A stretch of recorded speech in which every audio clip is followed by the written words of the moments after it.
जब हम किसी क्षेत्र या काम में असफल होते हैं तो बेहद दुखी हो जाते हैं। असफल होने का दुख इतना बड़ा लगता है कि हमारी दिनचर्या और खान-पान भी प्रभावित होने लगता है। असफलता चाहे कितनी भी बड़ी क्यों ना हो, इसके पीछे बहुत अधिक चिंतित होने या अपने आगे को जीवन को प्रभावित करने का कोई मतलब नहीं बनता।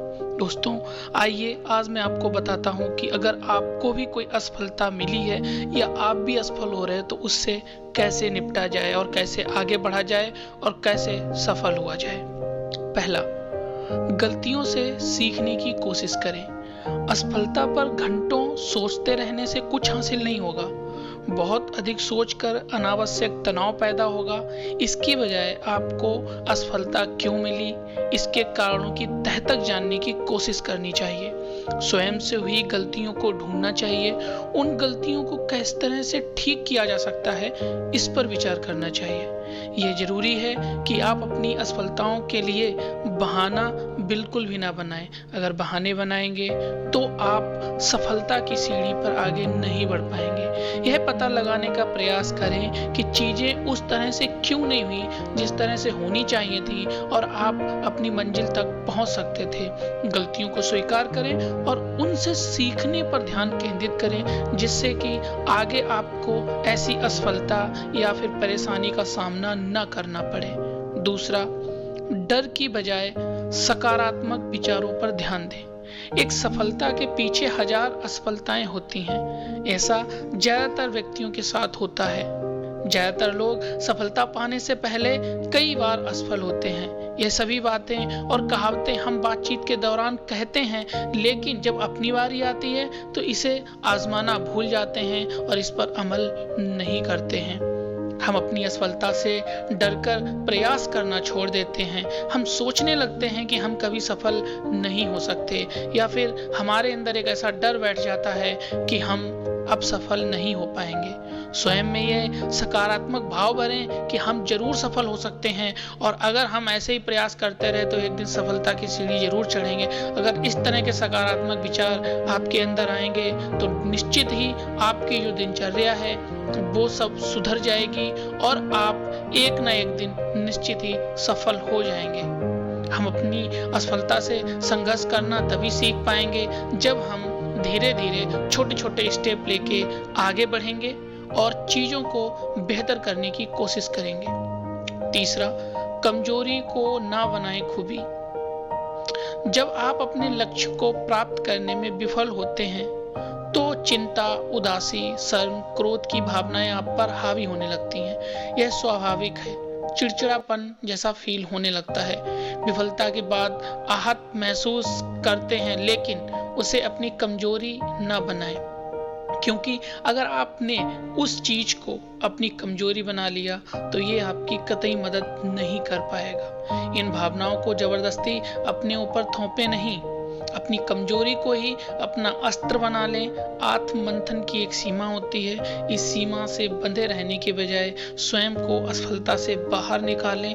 बाहर आकर सोचें कि क्या गलतियां की हैं और कहां पर सुधार की गुंजाइश है। स्वयं में अच्छी भावनाएं भरें, पॉजिटिव एटीट्यूड के साथ आगे बढ़ने का प्रयास करें और जहां जहां गलतियां हुई हैं उन चीजों को ठीक करें और फिर से आप अपनी जर्नी पर आगे निकलें। निश्चित ही बहुत ही शीघ्र आप अपनी मंजिल तक पहुंच जाएंगे और फिर आपको पता चलेगा कि आप में भी वही गुण थे जो बाकी के सफल लोगों में होते हैं। इसलिए अपनी खूबियों पर काम करें। किसी भी नकारात्मक विचार को अपने ऊपर हावी न होने दें। चौथा, स्वस्थ आदतें विकसित करें।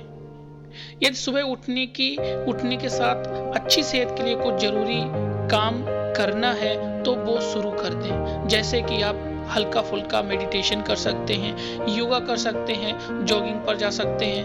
अगर आप रनिंग कर सकते हैं तो थोड़ा बहुत रनिंग कर सकते हैं।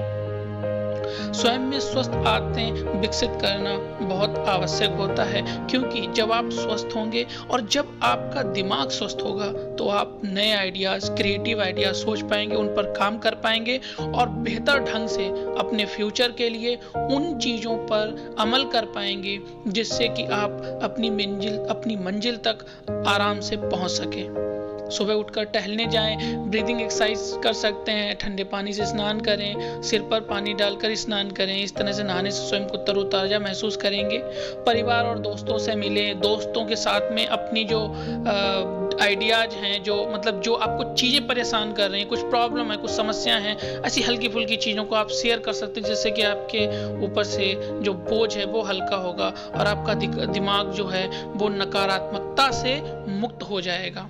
गुड हैबिट्स या एक्टिविटीज की एक सूची बना लें जिन्हें करने में आपको मजा आता हो और जो आपके लिए, आपके प्रोफेशन के लिए आपको हेल्प करें। समय मिलने पर नियमित रूप से उनका अभ्यास भी करें, जिससे कि आपको सफलता के प्रति एक मोटिवेशन मिलता रहे लगातार और आप अपनी मंजिल के लिए आगे बढ़ते रहें। 5वां, महापुरुषों की जीवनियां पढ़ें या उनके बारे में उनके अच्छे थॉट्स पढ़ें। अक्सर लोग असफलता हासिल करने पर नशे की ओर अपने कदम बढ़ा देते हैं। जैसे ही असफल होते हैं तो उनको याद आता है कि चलो यार 2 पैग मारकर अपनी ये जो परेशानी है इसको भुलाते हैं। शराब, गांजा आदि का भी सेवन करने लगते हैं। बजाय इन आदतों के अगर आप असफल हुए हैं तो कोशिश कीजिए कि आप कुछ ऐसे लोगों के बारे में पढ़ें, ऐसे लोगों की कहानियों को जानने की कोशिश करें जिन्होंने अपनी जिंदगी में स्ट्रगल के जरिए सफलता को हासिल किया। वो कई बार फेल हुए लेकिन आखिरकार वो सफल हुए, क्योंकि उनके अंदर एक जुनून था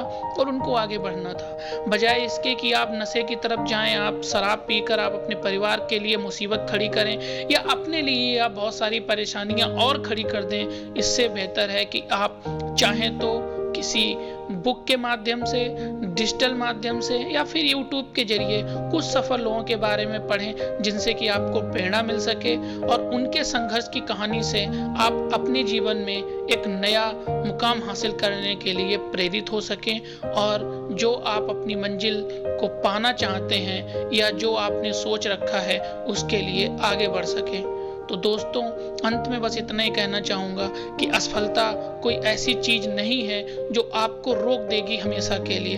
असफलता बस एक छोटे ब्रेकर के जैसी है। जैसे हम रोड पे बाइक लेकर निकलते हैं तो छोटा सा ब्रेकर आया और हमने अपनी ब्रेक लगाई और धीरे से फिर हम अपनी गाड़ी को निकाल के आगे ले गए और अपनी मंजिल तक आखिरकार हम पहुंच गए। उसी तरह से ये असफलताएं आती हैं, इनको भी आप जब आपको कुछ ऐसी परेशानियां लगे तो धीरे से सोच विचार कर आगे निकलिए, आप अपनी मंजिल तक अवश्य पहुंचेंगे। असफलता किसी को भी रोक नहीं सकती है और जो रुक जाते हैं वो सफलता के लायक होते भी नहीं है। तो दोस्तों, आज से अपने दिमाग में ये बात जो है वो गांठ बांध लीजिए कि असफल होने पर आपको बैठना नहीं है, उन चीज़ों को एनालाइज करना है जिसकी वजह से आप असफल हुए हो और फिर उन चीज़ों को ठीक करके आगे निकल जाना है और सफल होना है। आज की कहानी या आज की इस मोटिवेशन वीडियो में इतना ही। मिलते हैं नेक्स्ट वीडियो में किसी अच्छी कहानी के साथ या किसी अच्छे मोटिवेशन लेक्चर के साथ। तब तक के लिए आप हमारे चैनल को सब्सक्राइब जरूर करना, वीडियो पसंद आया हो तो लाइक एंड शेयर करना। जय हिंद, जय भारत।